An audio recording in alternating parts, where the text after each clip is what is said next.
ঘুরে ফিরে এসে ক্লান্ত হয়ে দেন এখানে কুপন নিয়ে ঢুকে পড়েছি খাওয়ার জায়গায়। এরকম ব্যবস্থা ছিল, যেই ব্যবস্থা সব মন্দিরেই প্রায় থেকে থাকে।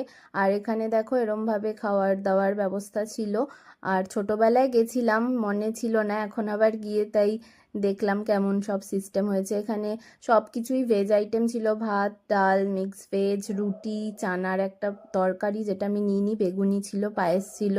খুব ভালো টেস্ট ছিল খাবারগুলোর। এখানে দেখো সবাই খেতে বসে গেছি।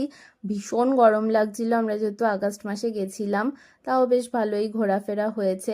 আর যেহেতু আমরা একসাথে বসার জায়গা পাইনি, সবাই আলাদা আলাদাই বসেছিলাম। অনির্বাণ আর মা দেখো এই সাইডে বসে খাচ্ছে। তো খাওয়া দাওয়া শেষ করে ঘোরাফেরা শেষ করে আমরা বাড়ির দিকে রওনা দিয়েছিলাম। আর রাস্তায় এরম একটা ছোট্ট চা কফির দোকান দেখে দাঁড়িয়ে ওরা চা খাচ্ছিল। তো ব্লগটা কেমন লাগলো জানিও। আবার নতুন ভিডিওতে দেখা হবে। টাটা।